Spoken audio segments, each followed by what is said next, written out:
Well,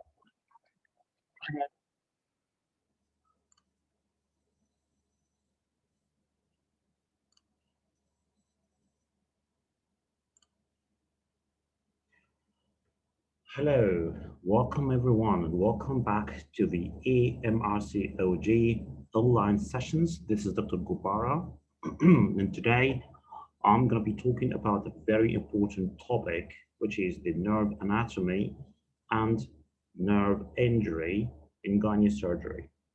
So first, I'll be starting talking about the nerve anatomy and how nerve supply goes into the pelvis and the perineum. But first of all, let's make a summary, a diagram about the nerves in our body, the structure of the nervous system. We all know that we have central nervous system and peripheral nervous system. In the central nervous system, the brainstem, and the spinal cord. And the structure of the spinal cord goes like this. We do have that a section in the spinal cord. Yeah, we have an anterior horn. I'm not gonna be accurate. I just need to draw a scheme in order for you to understand the overall structure of the spinal cord, okay? So we have, this is anterior and this is posterior. The spinal cord gives rise to the spinal nerves via two roots. We have the dorsal root and the ventral root, okay? So this is the dorsal and this is the ventral roots, okay? The purpose of the dorsal root is to receive sensation from the peripheral nervous system back to the central nervous system. Is that correct? So this is why we do have the dorsal root ganglia. If you do remember from the physiology, we have the dorsal root ganglia with some cells that are a part of the sensory nervous system. So this is back to the cord. And we have the ventral roots, which are responsible for transmitting information from the central nervous system to the peripheral one, okay? I mean, the motor nerve supply and other things. So this goes from here to there, okay? And they both, the two roots, join together to form the, sorry, this is so bad, yeah, like this. Two roots join together to form the spinal nerves. Spinal nerves, okay? And the spinal nerves later on would divide into branches that supply the back of the body, I mean, the back of the chest, the back of the abdomen, I mean, the trunk, the back of the trunk itself, okay? And another branches, which goes by itself, sometimes like the thoracic intercostal nerves, the intercostal nerves, like intercostal 6, 7, 8, and so and so, yeah? Or the the spinal nerves may join a plexus, like the lumbar plexus or sacral plexus. And from that plexus works like a station. The plexus would give rise to nerves, other nerves, like the case in the brachial plexus or the lumbar plexus, which gives rise to the femoral nerve, the obturator nerve, the ilioinguinal nerve, iliohypogastric nerve, as we're going to present in the next couple of slides, okay? So this is an overall of the sensory and the motor structure of the spinal cord, okay? Two roots, dorsal and ventral. Dorsal for the sensory, back to the spinal cord, ventral for the motor, from the spinal cord to the peripheral tissue. They join together in the spinal nerve. The spinal nerve would divide into two divisions, or two rami. Actually, they're called rami. Yeah, two ramis. the anterior rami and posterior rami. The posterior one back to in the back of the body, yeah, supply the back of the body, the back muscles, the back skin, and other things, okay? And the ventral rami or the anterior rami inside the body to the anterior part of the trunk, okay, via the intercostal nerves, or they may form plexus. The spinal, the ventral rami, the spinal nerves might join together to form a plexus, and the plexus will work like a station that give rise to other nerves to the body, okay, to the lower limbs, to the other part of the body, okay. So now what? Where's the autonomic nervous system in all of that? The autonomic nervous system is something that is separate from that, but it does have some communication to that system, to the previous system.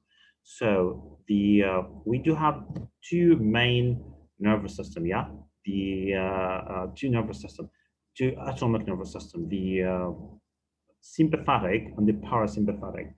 So in the sympathetic nervous system, they do have some nucleus in the anterior part is called the lateral horn cell.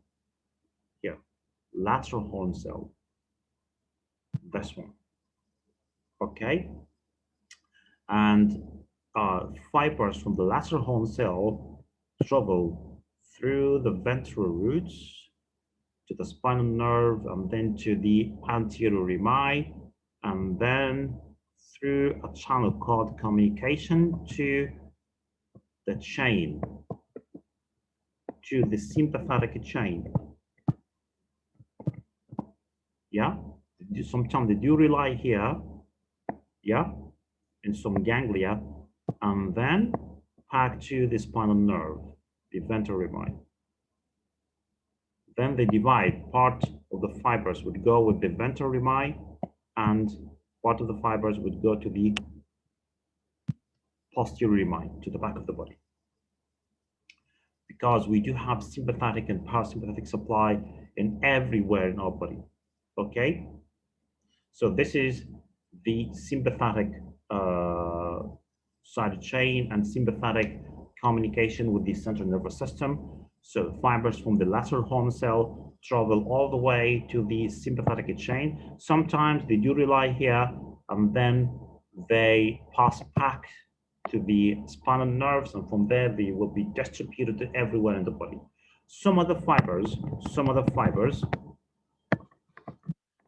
they just pass by the sympathetic chain. So they pass like this, from lateral horn cell to the spinal nerve to the ventral rami, and then they go to the sympathetic chain. Then they decided not to rely here, not to stop here. They just pass by like this. And they go to some other ganglia inside the body, inside the abdomen, like the aortic ganglia. For example, this is the aortic ganglia, for example. Okay, some fibers rely here, and then the postganglionic fibers pass from the chain, from the ganglia, I'm sorry, to supply sympathetic innervation to the abdomen. And again, some other fibers, they don't rely in the aortic ganglia, and they still move on to the pelvis. And we'll come to that point later on. And in the pelvis, they rely around the organs, and then we give sympathetic supply to the pelvic system, to the pelvic organs. Okay, so this is this, in short, this is the sympathetic supply of the body. The parasympathetic supply, they don't have, well, first, before I forgot, the sympathetic nervous system, the lateral horn cells are just present in two locations, in the thoracic and lumbar region.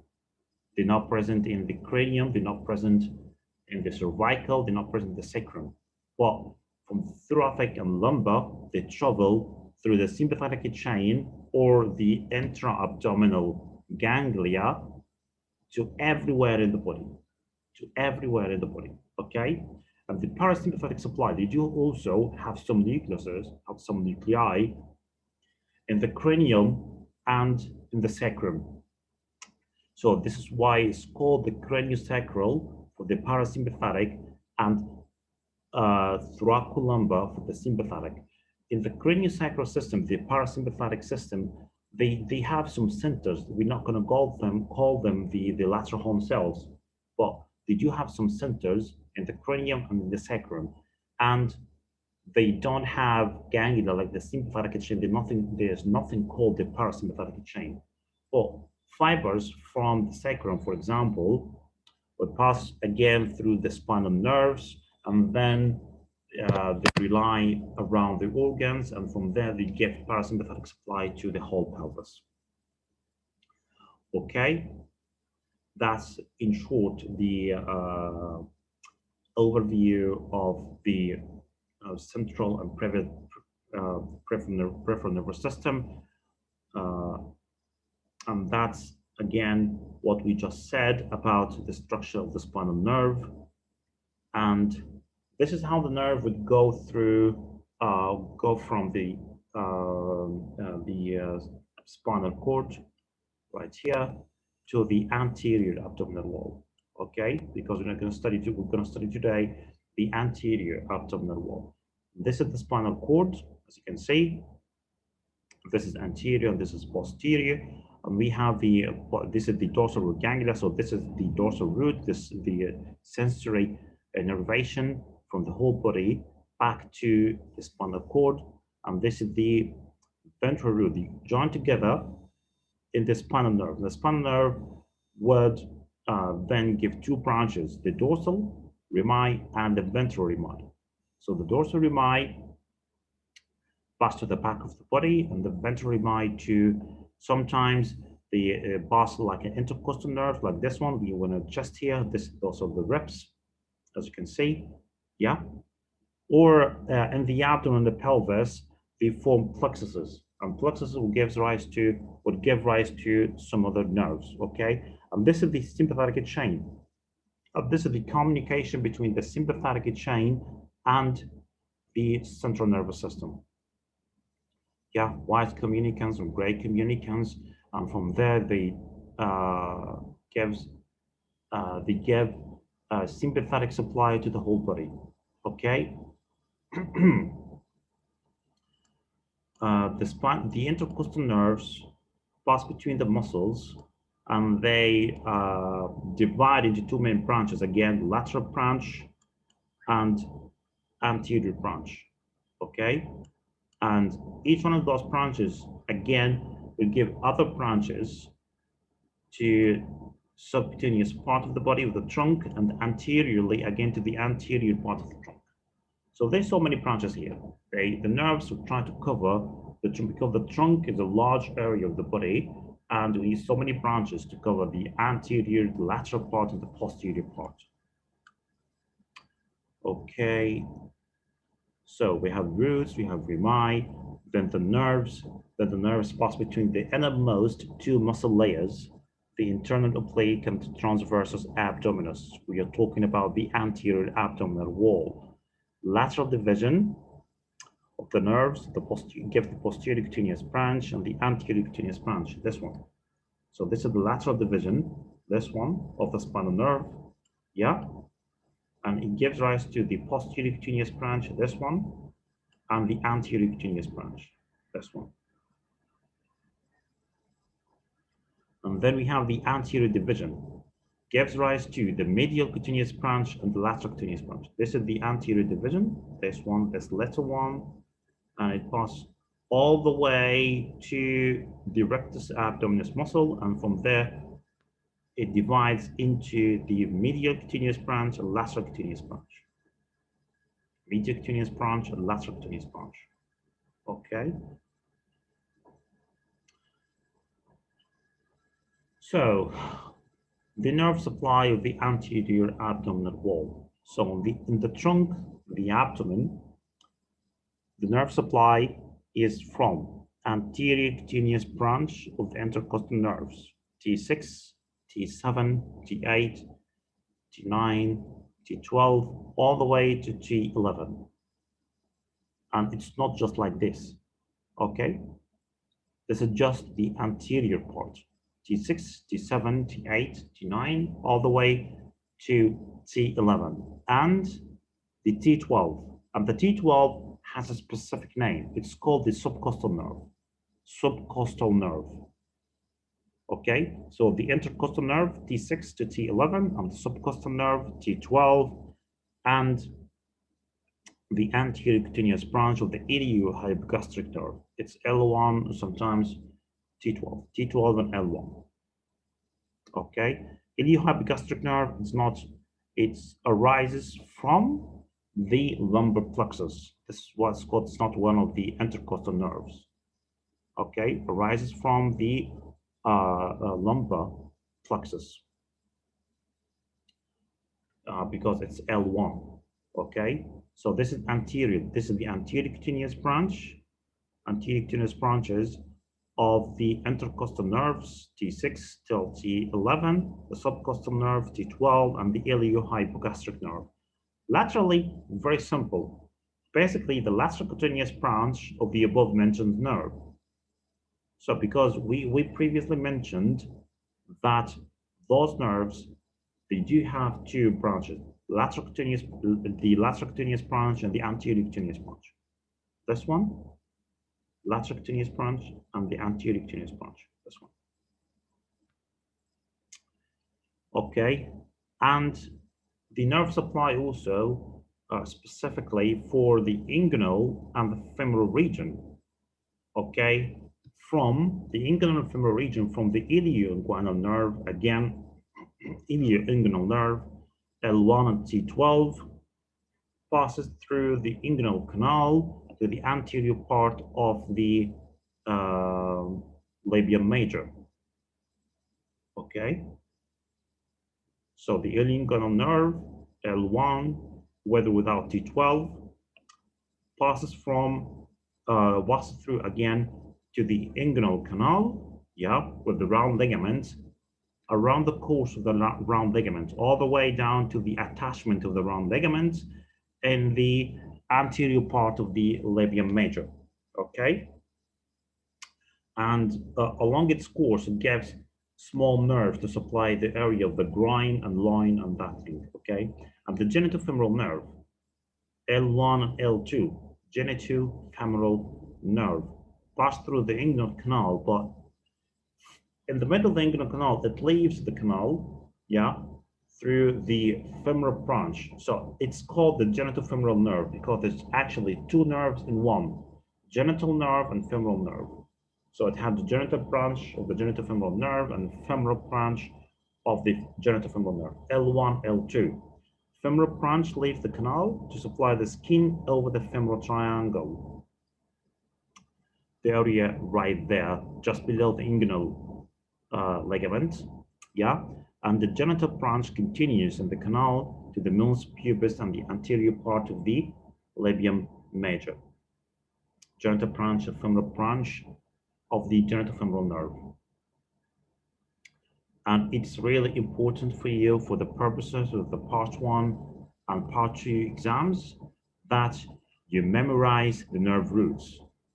The roots, like if I ask you, what are the nerve roots of the ilioinguinal nerve? You should tell me that it is T12 and L1. What are the nerve roots of the genital femoral nerve? You should tell me that L1 and L2. We'll come to that point later on. So this is again overview of the nerve supply of the pelvis that we mentioned already.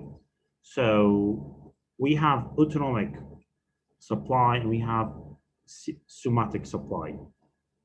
And the autonomic supply can give motor innervation and some autonomic innervation to the pelvis, and also can transmit sensory innervation from the pelvic organs back to the central nervous system.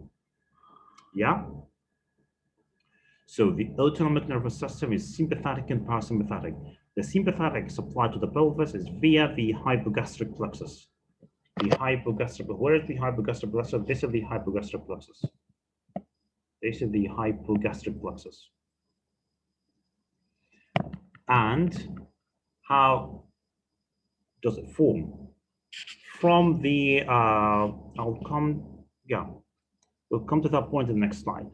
Yeah, so through the hypogastric plexus is the sympathetic supply, and the parasympathetic supply through the pelvic splanchenic nerve. Those ones in blue color, those are the pelvic splanchenic nerve.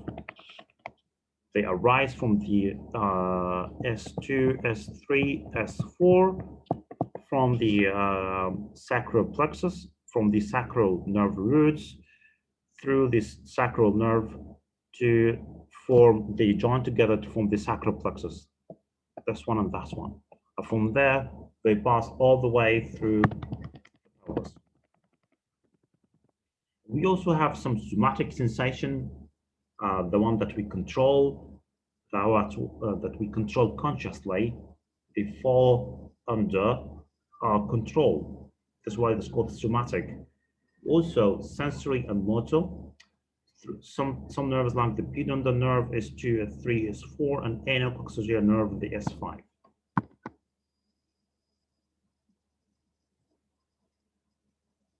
The sympathetic supply, sympathetic pathway, the efferent. I mean by the efferent that the innervation to the tissue. So if this is the tissue, it receives efferent, and it gives the afferent. So the efferent, the nerve supply to the tissue, the afferent, the nerve from the tissue back to the spinal cord. Okay. So we do have the efferent from the lower two lumbar splanchenic nerve, L3 and L4. So the lateral horn cells of the L3 and L4 to the superior hypogastric plexus. Where are the L3 and L4? And this one. L3 and L4. This one and that one. I'll zoom in like this to show you. Yeah. From the lateral, can you see those? Can you see? This is the sympathetic fibers. They pass from L3 and L4, yeah? And some fibers rely in the ganglia and the sympathetic chain, but we are concerned about, we are interested in studying the other fibers that they don't rely on the ganglia, yeah? This letter, a red one, this one and that one. They don't rely on the ganglia, the sympathetic ganglia. They pass all the way to the lumbar splanchenic ganglia. And also they don't rely in any of those ganglia, the aortic ganglia and in the suprarenal ganglia and mesenteric ganglia. They don't rely, they just pass.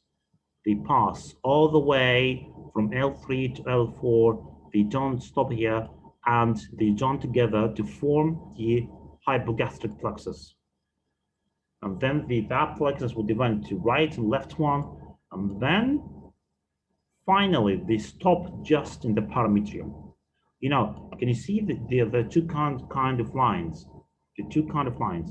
The dotted one, the dashed one, and the continuous line. The continuous line is the preganglionic, the fibers that came from the spinal cord.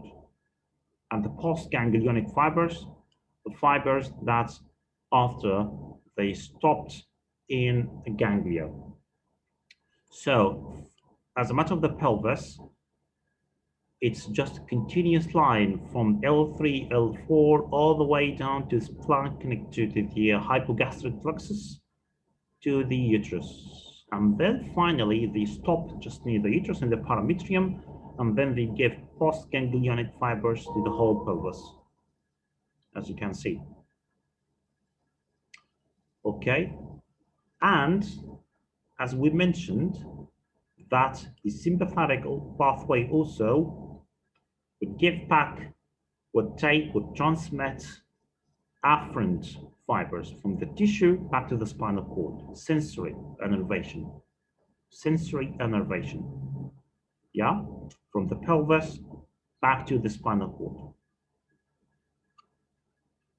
So it takes afferent only from the uterus and tubes. Why from the uterus and tubes? Because this is the part that is supplied mainly by the sympathetic nervous system. You know, everywhere in the body, every 1 centimeter in our body is supplied by sympathetic and parasympathetic innervation. Even the roots of the hair, even your nail, even the little muscles, any part of the skin, any part of our body is supplied by sympathetic and parasympathetic innervation. So the efferent L3, L4, down to the hypogastric plexus, then from there to the whole pelvis. This is the main innervation in the pelvis of the sympathetic nervous system. But we're talking about the sensory innervation, yeah? Only uterus and tubes, if there's some pain, some injury in the pelvis or the tube, the sensation will pass back from the pelvis and tube, from the uterus and tube to the spinal cord via the sympathetic pathway. So, for example, if we have some like labor pain, or uterine contractions, will pass from the uterus back to that red line to the sympathetic innervation, to the hypogastric plexus, back to the L3 and L4. And from that, they travel maybe up way high, like till the point of T10 or T11 or T12, then back to the brain. Okay? So they just not stop in L3 and L4. No, they can travel upway through the sympathetic chain till T10. So fibers takes afferent only from the uterus and tubes to the hypogastric plexus, lumbar splanchenic nerve, L3 and L4, then the sympathetic ganglia, yeah, and then back to the spinal cord, L3, L4, L3, L2, L1, T12, T11, up to the level of T10, up to the level of T10, okay? And this is why the spinal regional anesthesia, which blocks the level up to the level of T10, are very efficient in stopping labor pain, because they block the spinal cord up to the level of T10, level of umbilicus. Yeah, so this is why it's very important to remember this, and also it's important to remember that everything in the pelvis covered by the peritoneum, yeah, transmits sensory afferent via sympathetic pathway. Yeah, the ovary. Well, the ovary is a whole different thing. I'll tell you about that later on. The tubes and the uterus. So back to the parasympathetic pathway. Again, efferent and afferent. Efferent from the S2, S3, S4. Yeah, the nerve roots there to the pelvic splanchenic nerve. So they join together to form a plexus of parasympathetic innervation called the pelvic splanchenic nerve. Then they lie just near the uterus and the vagina and gives rise to postganglionic fibers to the whole pelvis. And it takes afferent sensory from the area just near the ganglionic fibers right there, from the cervix, from the uterine isthmus, from the cervix, from the vagina, back to the spinal cord, S2, S3, S4, then back to the central nervous system. Okay, so it takes afferent only from the vaginal part of the cervix, lower uterine segment, upper 2/3 of the vaginal mucosa, urethral mucosa, splanchenic nerve.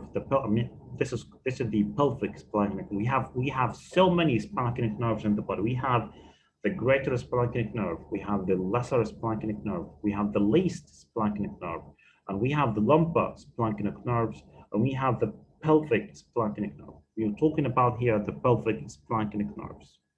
back to the S2, S3, S4. Yeah, so if you have any pain in the lower transsegment, and the cervix, in the upper two-thirds of the vagina, in the upper two-thirds of the urethra, yeah, the sensation in that part will pass from those parts to the pelvic splanchenic nerve, back to S2, S3, S4, then back to the spinal cord. Everything that is not covered by the peritoneum, you know, sensory afferent via parasympathetic pathway. So you need to, importantly, because this is very important in the labor pain pathway and the effect of regional anesthesia on the sympathetic and parasympathetic pathway. Yeah. Somatic pathway, the one that we control, the one that falls under our control. Yeah. Also, efferent and afferent. The efferent by the pudendal nerve to the pelvis, S2, S3, and S4. They supply the skeletal muscles of the pelvis and perineum, sorry. So that's it. S2, S3, S4, but this time is not going to pass to the pelvic splanchenic nerve, because the pelvic splanchenic nerve is all about parasympathetic. But those spinal nerve, those sacral spinal nerve were joined together to form the pudendal nerve. This is the pudendal nerve, that yellow one. That yellow. And the rest of the spinal roots were joined together to form these the plexus, the sacral plexus. So S2, S3, S4 may give rise to the pelvic splanchenic nerve, the parasympathetic supply, or may give rise to the somatic supply to the pelvis through the pudendal nerve, S2, S3, S4. Supply the skeletal muscles of the pelvis and the perineum, and also the skin over the lower one-third of the vagina, urethra, labia major, labia minor, and will come to the innervation of the perineum later on. And also, any pain in that area, like if you have pain in the vulva, pain in the clitoris, pain in the lower one-third of the vagina or the urethra, will pass through the pudendal nerve, sensory fibers back to the S2, S3, S4, back to the spinal cord, back to the sensory higher centers in the brain. So this is in general the innervation of the pelvis. The ovary has a special, category, because the ovary originally an abdominal organ, and it descended to the embryonic life back down all the way down to the pelvis, So the nerve supply is from the sympathetic pathway from the lesser splanchenic nerve. What's in the lesser splanchenic nerve? It's basically the T10 and T11 to the aortorenal ganglia, right there. Can you see the ovary? This is the ovary, and this dotted line, the postganglionic fibers. So through the lesser splanchenic nerve. So this one and that one. Those are the lesser splanchenic nerve. T11, T12, fibers from the lateral horn cells in the T11 and T10 and T11, pass to the spinal nerve and then to the sympathetic chain, but they don't stop there. They don't stop in the sympathetic chain. Otherwise, they carry on through the lesser splanchenic nerves, this one and that one, and then finally rely on the aortorenal ganglia right there. From there, the postganglionic fibers, the dotted line, pass all the way through alongside the course of the ovarian artery, all the way down to the ovary. And from there, they supply the ovary again and also supply the part of the uterus and the tube. Sensation from that part, sensation from the ovary, if there is endometrioma, if there is torsion, ovary, if there is something in the ovary, yeah, sensation pass via sympathetic pathway alongside the ovarian artery back to the aortorenal ganglia, back through the lesser splanchenic nerve, yeah, all the way back to the spinal cord and the level of T10, T11. Yeah, sensory innervation via sympathetic pathway, aortorenal ganglia, lesser splanchenic nerve, T10, T11, the lesser splanchenic nerve, then back to the spinal cord. This is important when you need to study the referred pain, and we'll come to that point in the referred pain, the mapping of the referred pain in the body. Basically, in the ovary, the pain in the ovary will be referred to the just below the umbilicus, just below the umbilicus. So we were talking about the dermatomes, the T, the L's, the S, the nerve roots, I mean, and we need clinically to translate the nerve roots into the dermatomes, just in order to study the referred pain. Yeah. So the dermatomes of the body will start from in the abdomen from T4. T4 is the nipple line. You just need to remember those things. T4 is not in the abdomen. T4 in the chest. So the nipple line is T4. Xiphi sternum. Sometimes they say it's T6 or T7, so make it T6. So T6 is the start of the abdomen at the Xiphi sternum. T6. The umbilicus, T10. T10. Just mentioned that in the labor pain. So the labor pain, the woman can feel pain up to the level of T10 right there. Yeah? Refer pain up to T10. Gial coin finished teeth incisions, the one with that we do in gynae surgery and in cesarean section, will be at level of T11 and T12. The nerve roots of the ilio hypogastric ilioinguinal nerves, T11 and T12. Yeah, suprapubic one, L1. Again, ilioinguinal, iliohypogastric, and the genital branch of the genital femoral nerve right there. Of course, this is the male dermatome. Oh, actually, I couldn't find any female dermatomes. So you just need to remember that T4, nipple line, T6, Xiphi sternum, T10, the umbilicus, our incisions, the transverse incisions, T11, T12. Okay, perfect. And that's what I just told you. This is the referred pain mapping. It comes in the exam many times, like sometimes they ask you referred pain from the ovary, referred pain from the ureters, referred pain from the appendix. You need to show that you know at least those things. Ovary, ureter, and the appendix. In the ovary, we just mentioned that it receives nerve supply, sympathetic supply via the T10 and T11 from the lesser splanchenic nerve. Yeah, sensory innervation from the ovary via the sympathetic pathway. So we expect that we feel pain around that T10, the level of umbilicus, and T11 just below the umbilicus. So if I just zoom in right here, those are the ovaries. So referred pain from the ovary in the dermatome T10, T11, just below the level of the umbilicus, right there, on the right side and the left side. Okay, right side and left side. In the ureter, and we'll come to the innervation of the ureter later on. Again, it is a sympathetic supply. The ureter supplied by sympathetic supply, T11 and up to the level of L2.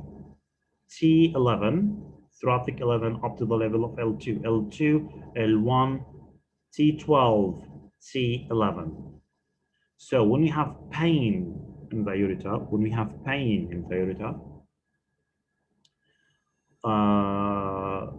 the sensation from the spasm of the stone in the ureter will pass through the sympathetic pathway of the ureter from T11 to L2, and then back to the spinal cord through those roots, and they will be translated into referred pain in that area. T11, T12, L1, L2, this part, which is called loin and groin. This green, this brown one, this dark brown one. Loin and groin actually should be started from there. Loin and groin. And this is typically when somebody, comes to a clinic complaining of ureteric pain. They will be holding the loin, and you ask them where the pain is referred. They'll tell you that to the inner side of the thigh. Yeah, we've seen that before. Yeah, so it's called loin and the groin. That's the ureter, and the appendix typically on the McBurney point in the dermatomes T12 and L1, just right there. T12 and L1, just right there. So the ovary around the umbilicus, T10, T11, the appendix, T12 and L1, and the ureter, loin and the groin, Those are very important dermatomes that you need to memorize. Then the elephant in the room today, the lumbar plexus and the lumbar sacral plexus, which is actually, I don't recommend you to study the whole anatomy of the lumbar plexus, the sacral plexus, the lumbar sacral plexus. Otherwise, you're not going to finish. There's so much to cover. I just need you to understand the basic principle that those plexuses are composed of the ventral rami of the spinal nerves. And also you need to memorize the nerve roots of each nerve. This is a very common exam question to ask about the nerve roots. There is no way to memorize that except by repeating over and over again, okay? But don't study the relations, don't study the specific muscle supply for everything, because you're not going to finish.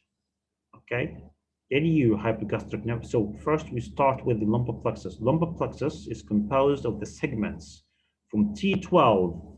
Yeah, it's called lumbar, but it starts from T12 to the level of L4, because L5 is part of the sacral plexus. Yeah, it's complex.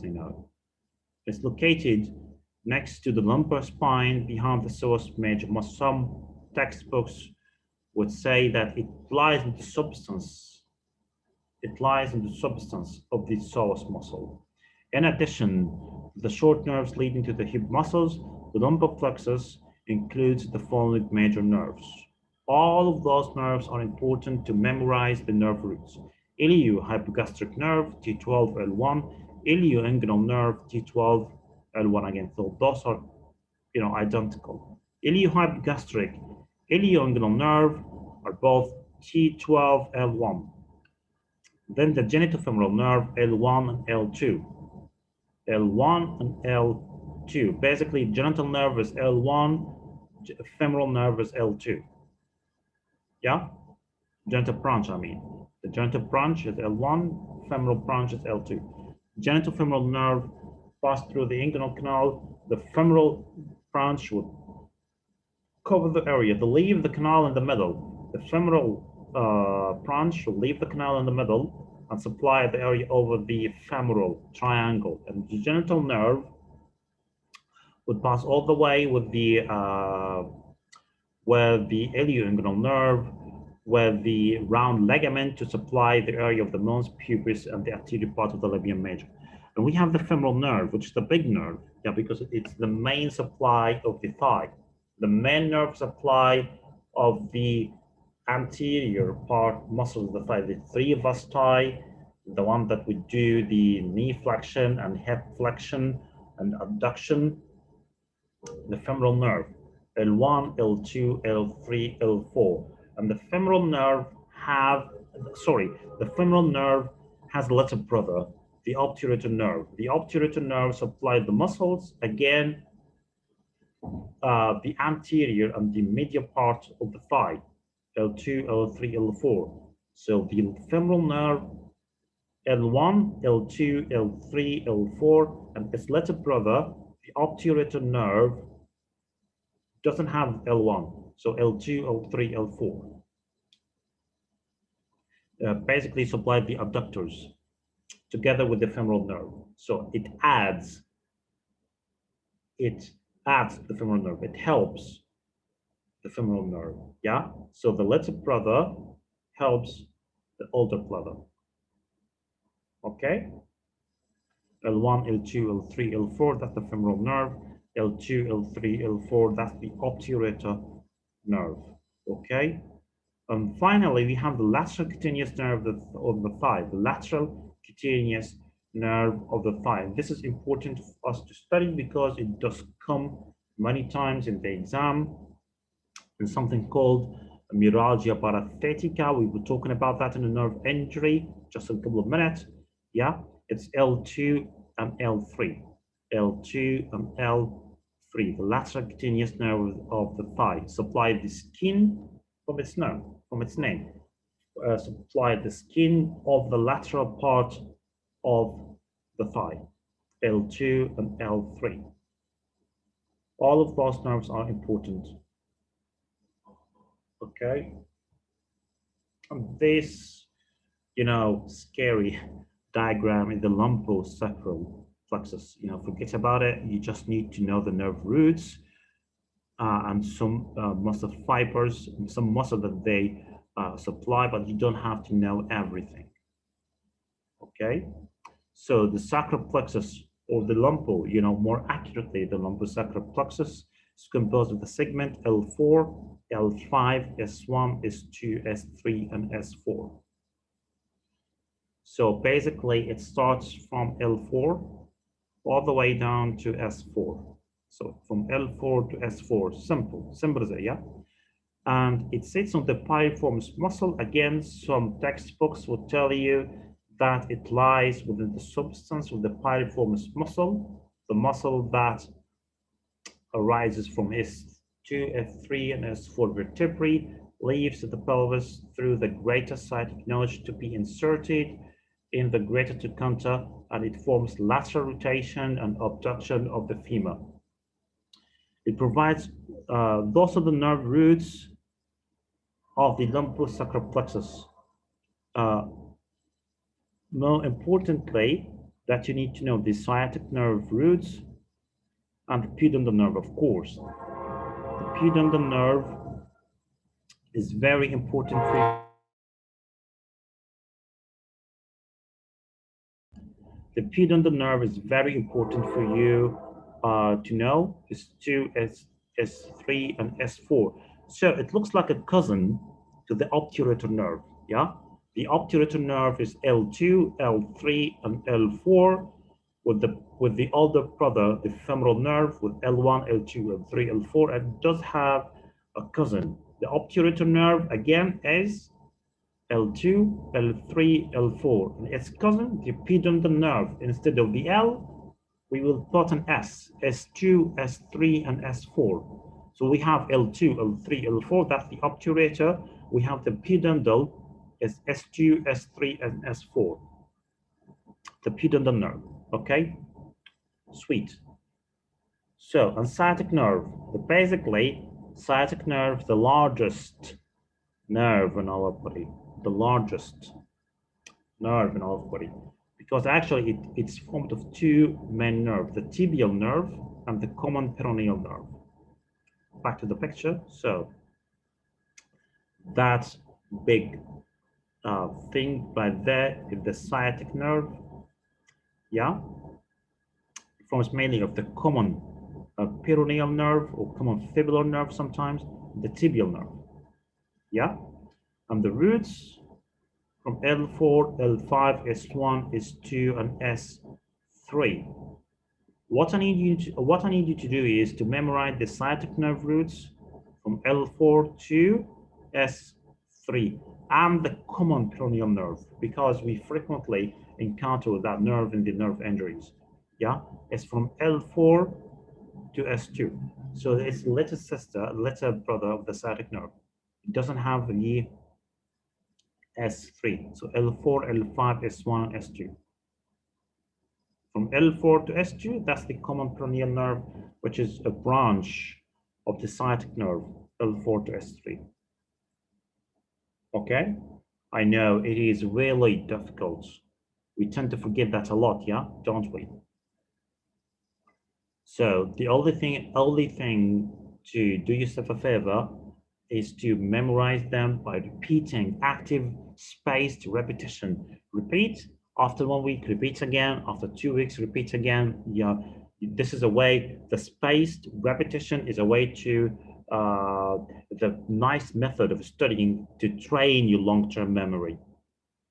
To train your long-term memory, because after 2 weeks, you've already forgot everything.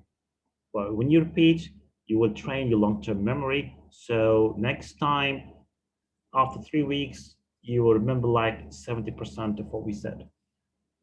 So active spaced repetition. Okay. Another important thing, the nerve supply to the perineum. Yeah. The main nerve supply to the perineum, as I told you, the Pudendal nerve.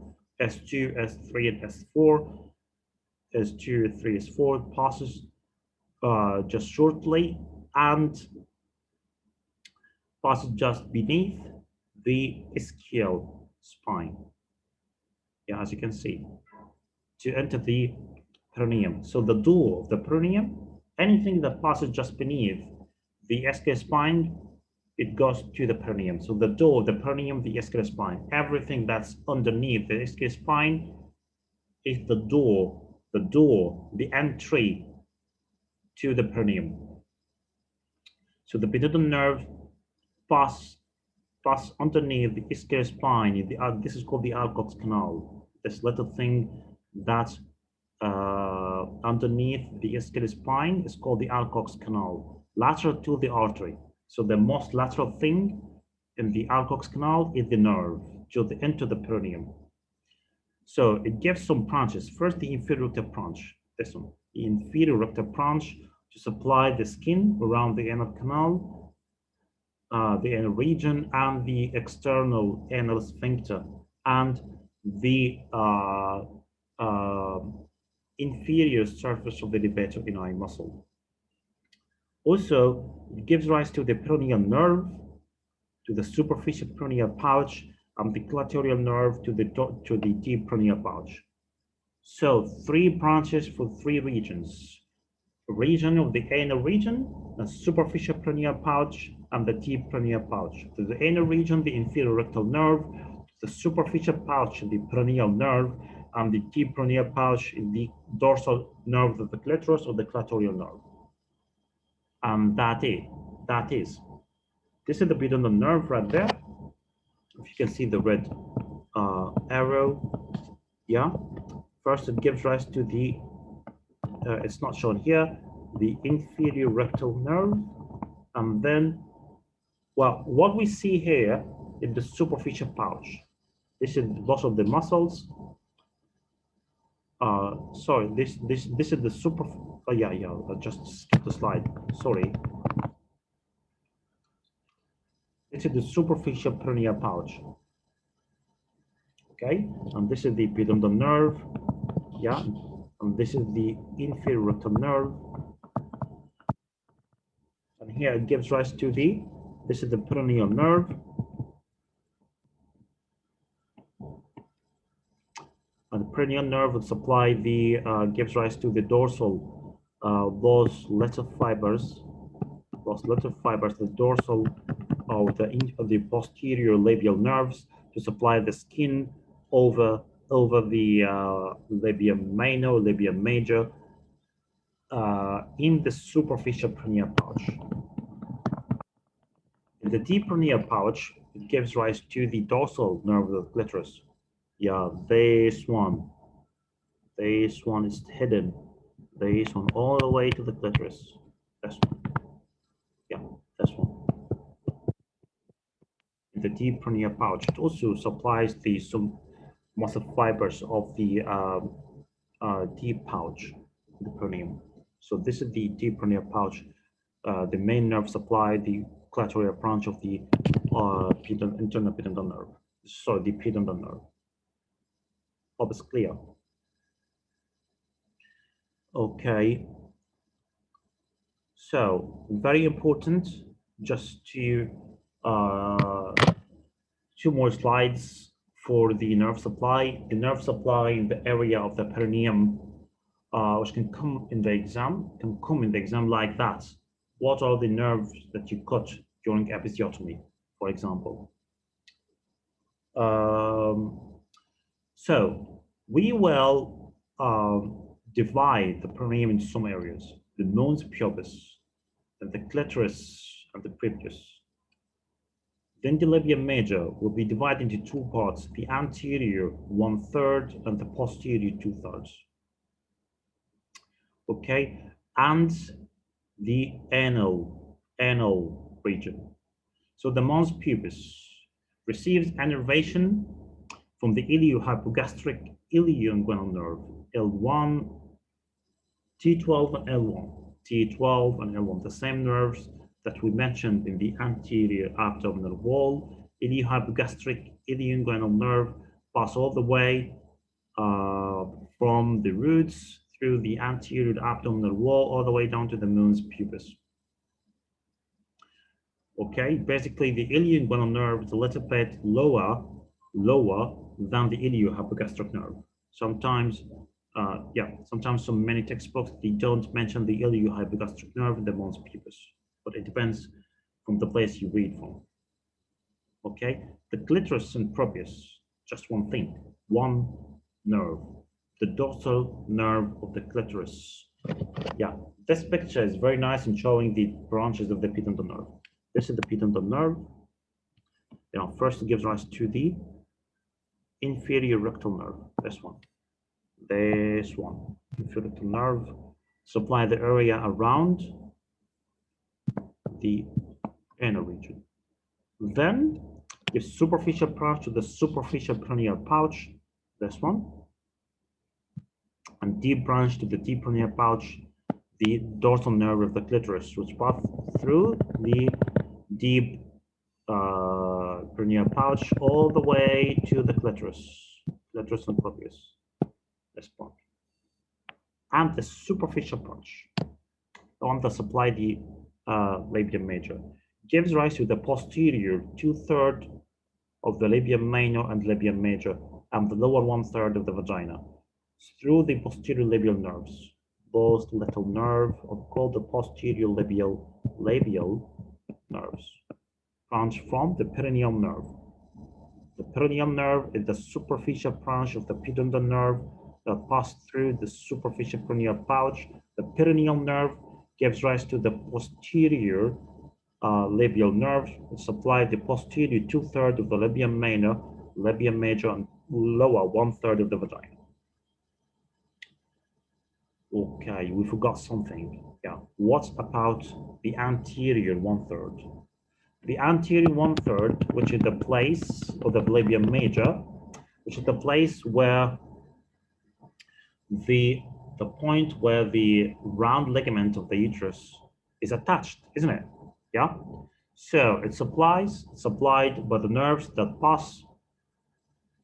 that takes the pathway with the round ligament, the genital branch of the genital femoral nerve and the ilioinguinal nerve. So the anterior 1/3 is through the genital branch of the genital femoral nerve, L1 and L2 mainly. And one more thing that we didn't mention at all. in that lecture. Something called the perennial branch of the posterior femoral cutaneous nerve. What is this? This is the posterior cutaneous nerve, posterior femoral cutaneous nerve. It is one of the nerves of the lumbar plexus. Yeah, sorry, the sacral plexus, because it's S3. Okay, posterior cutaneous nerve of the femur of the thigh. It does have a perennial branch. This one. This one is S3. This little part is S3. If you can see that nerve, this one, it lies just outside the bone of the pelvis. This is the bone of the pelvis. This is the ischial tuberosity. This is the ischial spine. Yeah, we don't study anything outside the pelvis. This nerve is outside the pelvis. This is why we didn't mention. It's one of the nerves in the plexus, in the sacral plexus. It is root is mainly the perennial branch, gives us the perennial branch to the perineum to supply the skin over the anterior 1/3 of the labia major, together with the genital branch of the genital femoral nerve. Complex, I know. You need to repeat that over and over again.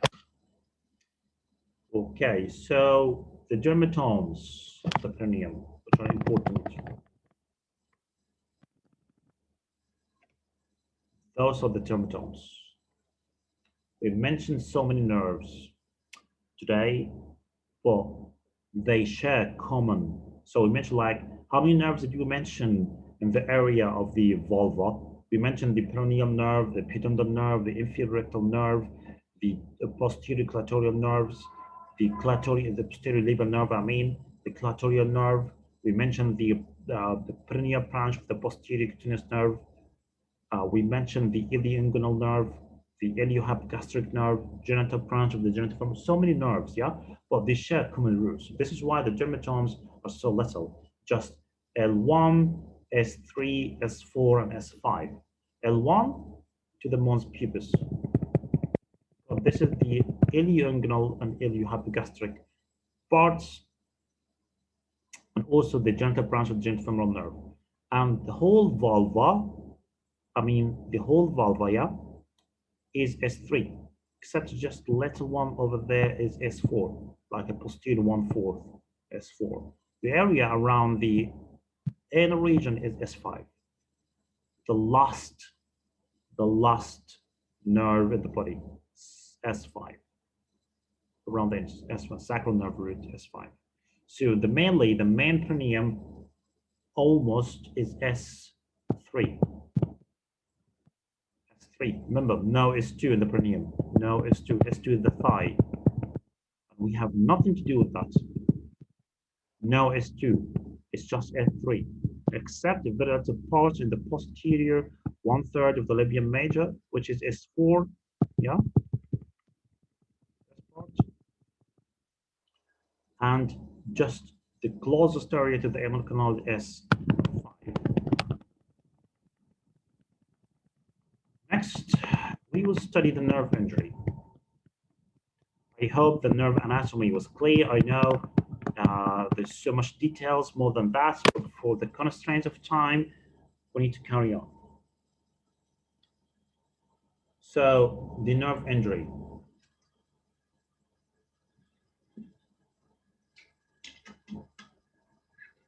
So frequent in gynae surgery. The incidence in gynae surgery ranges from 1 to 2. It's more accurately 1.9. It's from 1. I guess the real numbers were like 0.9 to 1.9. So to round it, it will go like 1 to 2%. So 1 to 2%, that's the incidence of nerve injury in gynae surgery.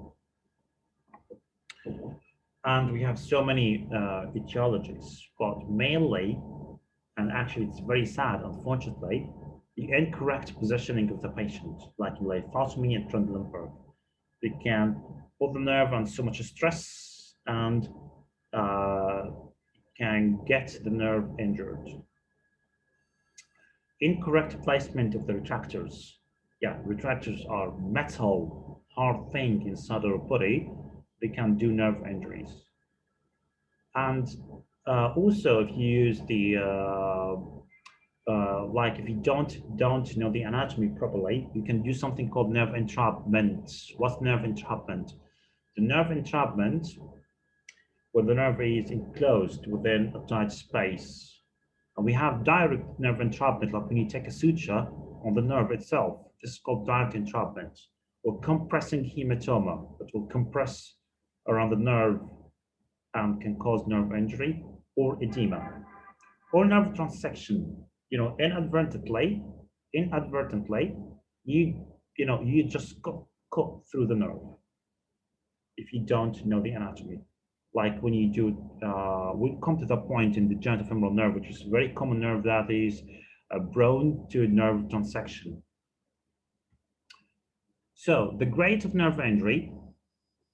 So it doesn't mean that nerve injury doesn't mean that complete nerve transection. No, there are grades. There are grades. There's something called neuropraxia, neurotemesis, or axonotemesis. Neuropraxia, axonotemesis, or neurotemesis. The word temesis, T-M-A-S-I-S, means cutting. Means cutting. So axonotemesis cutting through the axon, neurotemesis cutting through the whole nerve itself. And the praxia means weakness or compression. So neuropraxia is some sort of nerve weakness, like an external nerve compression. So just some nerve compression. Well, I think this is better. I'm sorry for not bringing that earlier, but it looks nice. Okay, so neuropraxia, external nerve compression. That's one, neuropraxia. So there'll be some defects in the conduction block. There's nothing transected, nothing divided, nothing is cut, just some nerve weakness from nerve entrapment, maybe, or edema or compressing hematoma. So it carries the best prognosis, recovery within weeks to months. Okay, and we have axonotemesis. We know that the nerve is composed of the cell and the tail, which is the axon, and the axon is covered with sheath, the myelin sheath and the Schwann cells. From the axonotemesis, the tail of the nerve cell itself is cut, sparing the sheath. So the axon is damaged, like this blue line there. The axon is damaged, sparing Schwann cells. Schwann cells, the main cells that are responsible for nerve generation. So it carries, not the best prognosis, but a good prognosis. Can recover spontaneously, but it would take longer time, like month to several months. Okay, and the last one, complete transection, neurotemesis. The whole nerve is cut, is divided into two halves, like this. It's complete transection through the axon, including Schwann cells. It also we expect that this carries the poor and the worst prognosis. It takes sometimes needs restorative microsurgery to get it back. Okay, so the grade of nerve injury. Now, what is this? Why on earth would you study the brachial plexus? Actually, we're not going to study the brachial plexus. We're going to study the brachial plexus entry because it's very common in gynae surgery. Due to the incorrect positioning of the patient, we just need to know the roots of the brachial plexus. It runs from C5 through C6, C7, C8, all the way down to T1. And it does have three trunks: upper trunk, middle, and lower trunk. The upper trunk from C7, C5, and C6. C7 alone would form the middle trunk, and the lower trunk is formed of C8 and T1, and that's it. Nothing else you need to study in the anatomy of the brachial plexus. So root C5, C6, this is the upper trunk, C7, middle trunk, C8, and T1, that's the lower trunk. That's it. Brachial plexus. It occurs during the hyperabduction of the arm and contralateral rotation of the neck. So if you extend the arm, yeah, way beyond more than 90 degrees to the body, like this, abduction, hyperabduction of the arm with contralateral rotation of the neck to the other side. So this is the right arm, it's hyperabducted. And if you ask the patient to look to the left side, to the other side, that will be so much strain, yeah, on the right brachial plexus. It can injure the brachial plexus right there, especially the upper roots, C5 and C6, the upper trunk of the brachial plexus, C5 and C6. This will lead us to the Erb's palsy. I should write it somewhere. I'm sorry, I just need to add this. The Erb's palsy, which is called the waiter's tip hand. Waiter's tip hand, like this. The arms will be,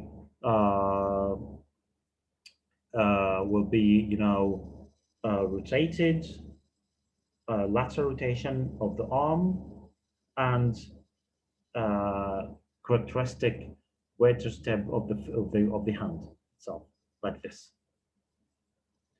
And something called also the Klumpke's. What is the Klumpke's? The Klumpke's is again a nerve injury to the brachial plexus, but this time injury to the lower roots, C8 and T1, which gives characteristic claw hand, a characteristic claw hand. It occurs during the Trendelenburg position when those are the shoulder braces. We put the shoulder braces on the shoulder of the patient in order to prevent the patient from sliding down and causing a lot of mess. Yeah, so we put the shoulder braces. If those shoulder braces are too tight or too medial or just too tight around the neck, it can injure the lower trunk, C8 and T1. The injured trunks gives rise to the Klumpke's palsy, yeah, Klumpke's nerve palsy. So we have, you need to study this. We need to study that the Erb's palsy upper trunk, C5 and C6, and the Klumpke's is C8 and T1. Yeah, and the Erb's palsy gives the waiter's tip hand, and the Klumpke will give the claw hand. And this is the summary of the brachial plexus injury. The Erb's palsy, those are the most important two things. You can't forget about the ulnar. They're still important, but they're not as important as the Erb's palsy and the Klumpke's palsy. The Erb's palsy, C5 and C6, no sensory function is lost. No sensory function is lost. The clinical presentation of the waiter's tip. And Klumpke's, C8 and T1, the lower trunk, yeah, supplies mainly the intrinsic muscles of the hands, gives rise to the claw hand. And that's it. This is all you need to know about the brachial plexus. What are the risks that lithotomy position carries? Well, this is the lithotomy position. This is actually incorrect lithotomy position. I'll show you why in a second. Because those are the foot. I just need to show you the. I need a pen. Yeah. Here, look at the nerves. Femoral nerve, that's right there, with the obturator nerve supply the medial side of the thigh for the other side, yeah, and the sciatic nerve pass all the way down here and gives the common perennial nerve and the posterior tibial nerve, yeah, and the lateral cutaneous nerve of the side as well. So can you see all those nerves? They don't go like this. They're kinked. They kinked and stretched. They go like this. Yeah? Femoral nerve like this. Obturator nerve. Sciatic nerve. Common peroneal nerve, especially this one. Common peroneal because it, it is kinked. Yeah? And there is some compression through the stirrups. Can you see those stirrups? Yeah, stirrup. This is the stirrup. Yeah. So there is pressure in the stirrup and kink. So this is why the comprehensive nerve is the one that when you cross your legs, yeah, you feel some tingling and numbness of the long time. If you cross your legs for a long time, like an hour or so, you feel like there's some tingling and numbness in your foot. Yeah. This is why from the pressure on the common peroneal nerve, which is a branch of the tibial nerve, L4, L5, S1, and S2. I know I forgot. It's very difficult actually to remember. Yeah, common peroneal nerve. Common peroneal nerve. So all of those nerves, the femoral, the obturator, the sciatic, the common peroneal and tibial nerve, and the lateral cutaneous nerve of the thigh, all of those nerves are stretched, kinked with some pressure. Okay, so that is the risk of the lithotomy position to those nerves. Okay, other causes of the lumbosacral injury, like deeply seated retractors of the pelvis would injure the femoral nerve. I'll show you why in a second. The TOT operation will damage the obturator nerve. The sacrospinous fixation will damage the pudendal nerve. External iliac lymph, so this is not lemonade, I don't know what that is. External iliac lymph node dissection would injure the genital femoral nerve, and nerve entrapments during the abdominal wall enclosure would damage the ilioinguinal and iliohypogastric nerve. And this is how it goes. Ilioinguinal, iliohypogastric nerve, T12 and L1. When you close the anterior abdominal wall during cesarean section or hysterectomy, the transverse incision. So during surgery, if you extend the transverse incision beyond the sheath, if you saw the muscle fibers, then you need to know that you just injured the ilioinguinal or iliohypogastric nerve. This one, and that one. Those are the two nerves, ilioinguinal and hypogastric nerve. They run between the muscle fibers, the muscles of the internal oblique and the transversus abdominis, the innermost two muscle layers, the internal oblique and the transversus abdominis muscle.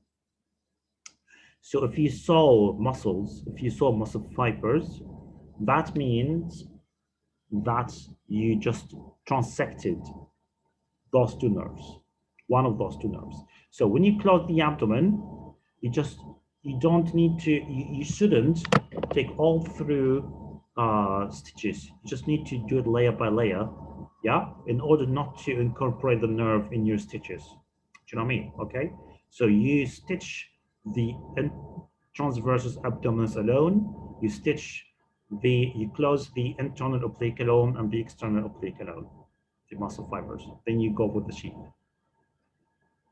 Okay, because your incision will be like this. So iatrogenic cutting and ligation of the nerve during the transverse gynae surgery occur after a few weeks of the operation when the fibrosis occurs. I'll talk about the prevention later on, and it does have a classic triad of the ilioinguinal or iliohypogastric nerve entrapment, sharp burning pain radiating from the incision site to the mons pubis, labia, and the thigh, all the way through the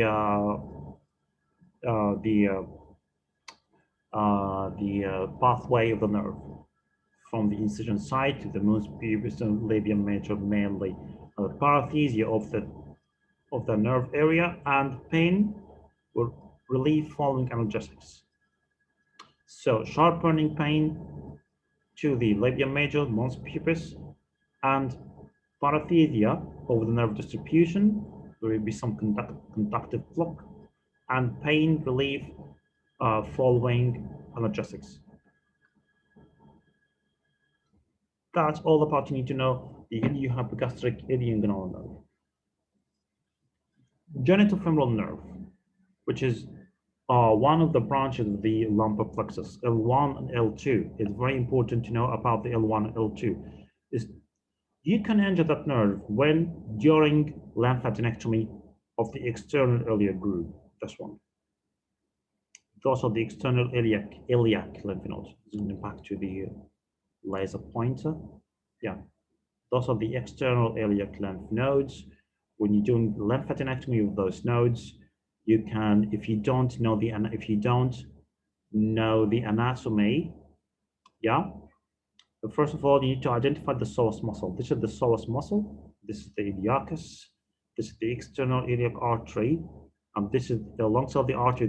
There's some fat which contains the external iliac lymph nodes, a lateral between the muscle, the psoas muscle, and the external iliac artery.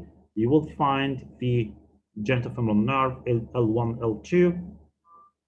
If you don't know the anatomy, of that area, you can injure transect the nerve. Yeah, genital femoral nerve. There will be some pain, paresthesia of the femoral triangle right there, and the mons pubis and labia major. Femoral nerve. Sorry, this should be L1, L2, L3, L4. I'll correct this. Femoral nerve, the main nerve supply of the anterior side of the thigh. Injury can occur, as I told you, in the lithotomy position or deeply seated retractors. Yeah? This is the main nerve supply of the thigh. If you injure that nerve, that will be a disaster. There'll be weakness of the hip flexors and adductors, inability of the woman to climb the stairs. Yeah? There'll be weakness of the hip flexion and hip adductors. The woman won't be able to climb or walk properly. So you need to take care of that. I'll show you what is about the retractors in a minute. Yeah, this is I showed you the risks of the lithotomy position, and this is about the retractors. So the femoral nerve passes between the fibers of the iliacus and psoas muscle. It's one of the branches of the lumbar plexus, L1, L2, L3, L4. It's the older brother of the obturator nerve, as I told you. Yeah. If you're not aware of the anatomy here, this is the retractor deeply seated. You can injure, as you can see, you can press on the femoral nerve and you don't know. Yeah. You'll never know about it until in the post-operative period. And there will be weakness in the adductors and the hip flexors, inability to climb the stairs. So you need to take care of that. Also, the lithotomy position can do the same, with the kinking and the stretching of the femoral nerve. And that's what you need to do to minimize the risk. You need to palpate the psoas muscle manually and visually to see if you're incorporating the psoas muscle or the iliacus within the retractor. The whole purpose of the retractor is just the skin sheath and the rectus abdominis muscles. The wall, the retractors are for the wall, not for the other muscles. For the muscles of the wall, the skin of the wall, the subcutaneous of the wall, and the muscles of the wall, the external oblique, the rectus abdominis, for example. They have nothing to do with the psoas and iliacus. So you need to palpate, not to incorporate the psoas and iliacus muscle within the retractors, and you need to, visually and see if there's where the course of the femoral nerve in order to avoid it.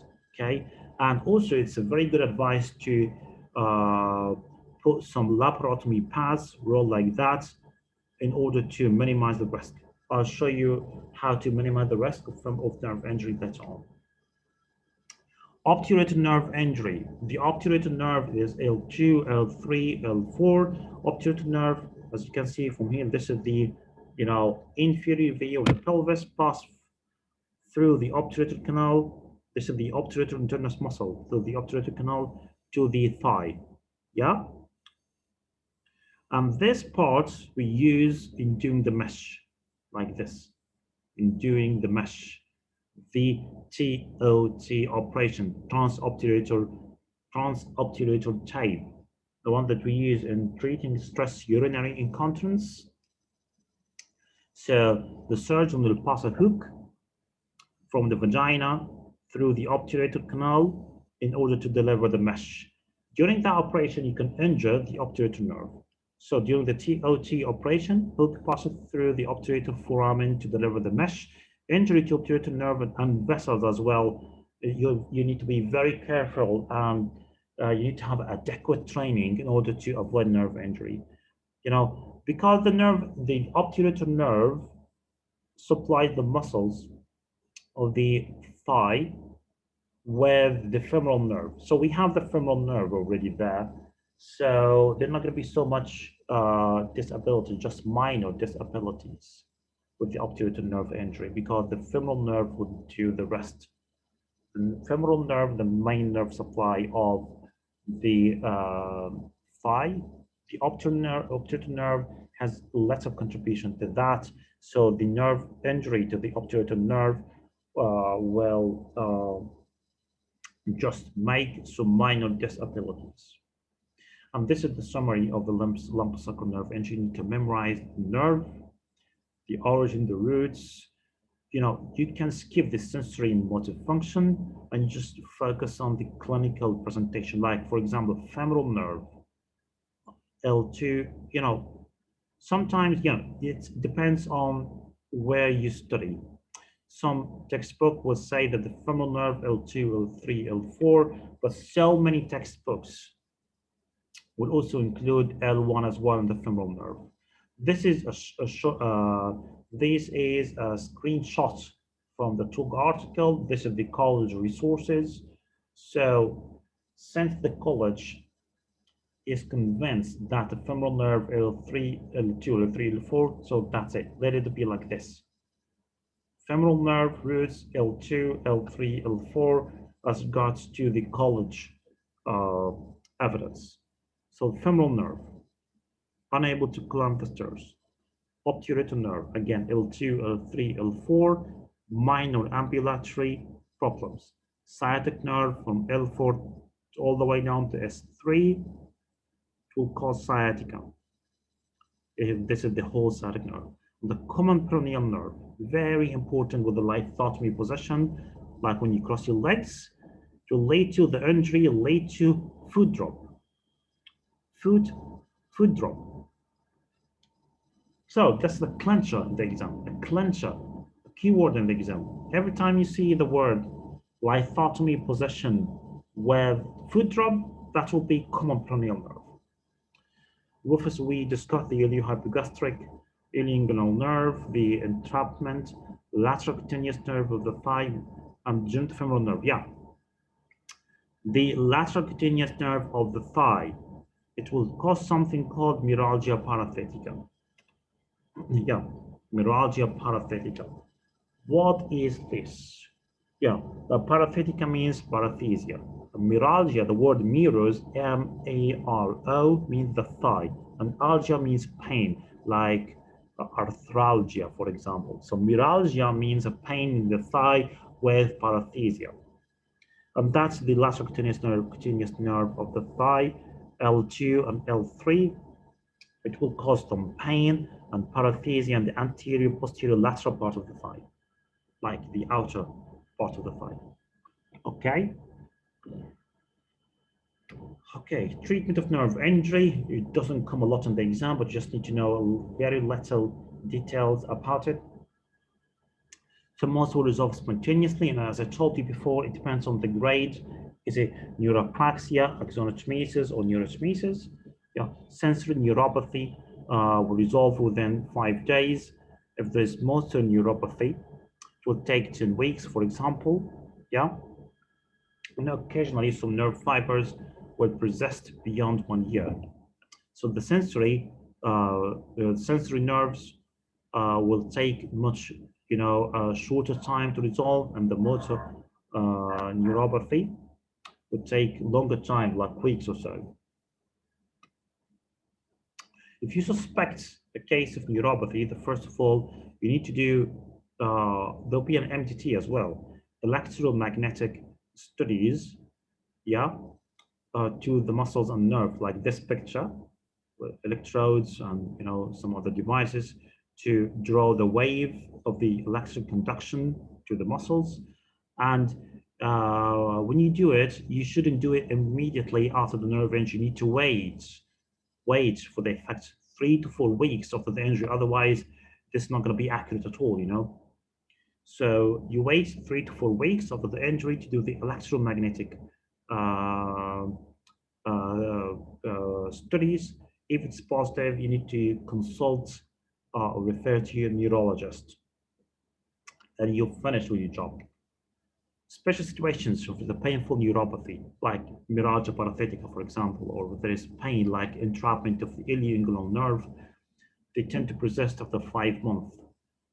If there is pain like myalgia parathetica or nerve entrapment, this is the neuropathic pain. Neuropathic pain is different from nociceptive pain. Neuropathic pain, there's nerve disease.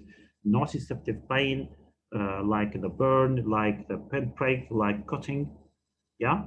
Neuropathic pain, yeah, this is the pathology in the nerve, like nerve entrapment, for example. They tend to persist after 5 months. On the first line of therapy, this can come as a question, by the way. It's the tricyclic antidepressant, because this is actually in any nerve pathology, neuropathy, those are the first line treatments. Tricyclic antidepressant and the gamma aminobutyric acid. The second line will be nerve block, or nerve excision, or nerve decompression.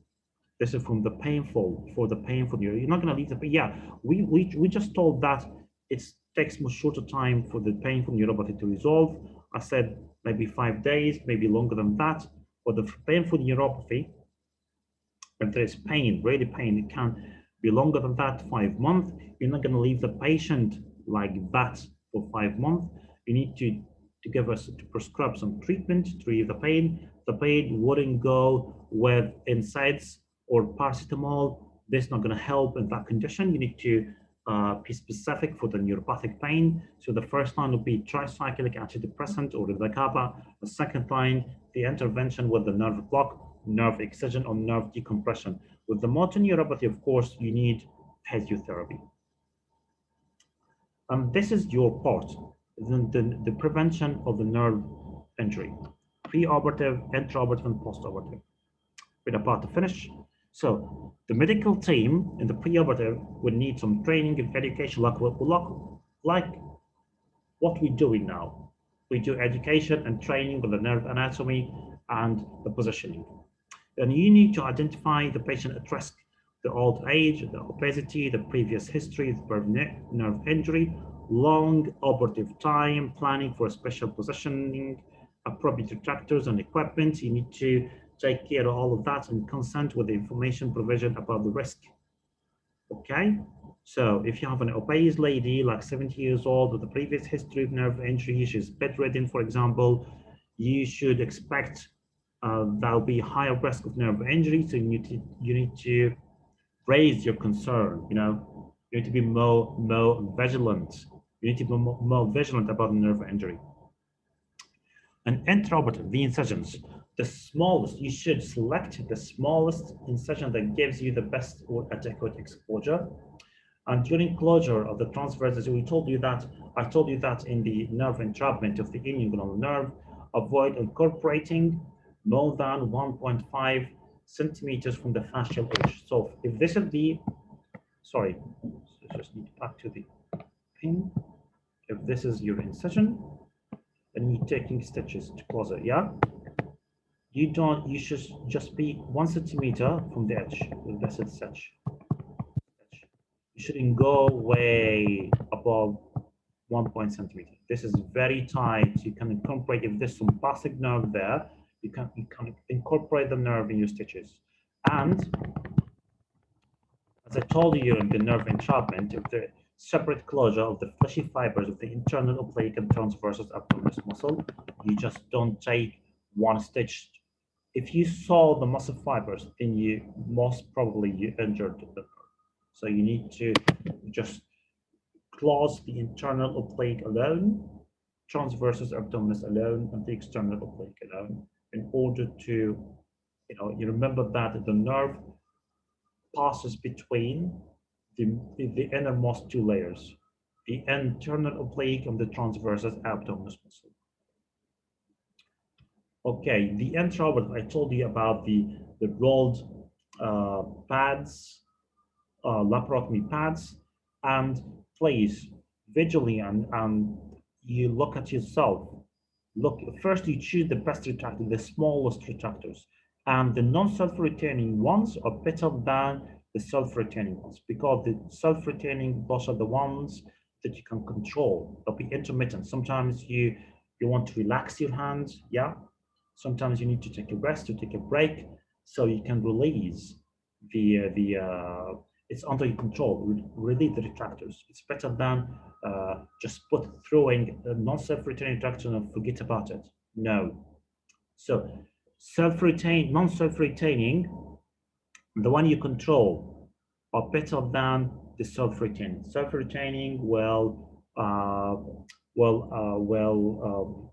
creates continuous compression rather than intermittent. The intermittent is for the non-self-retaining. Sorry, the self-retaining retractors are intermittent. Yeah, because those are the ones that you can control. Self-retaining. Sorry, I'm sorry. Oh my God, I just mixed it. So we have two main types of retractors: the self-retaining and non-self-retaining. Yeah, the non-self-retaining, that's one that you can control. Yeah, the non-self-retaining are better than self-retaining retractors. Yeah, because the non-self-retaining, the one they can control, they possess intermittent compression. If you need to relax your hand, you can release the retractor. The self-retaining, you just throw them in the abdomen and you forget about them. It will be higher risk of nerve injury. Okay, so non-self-retaining are better than self-retaining. I know, I'm sorry. I got tired.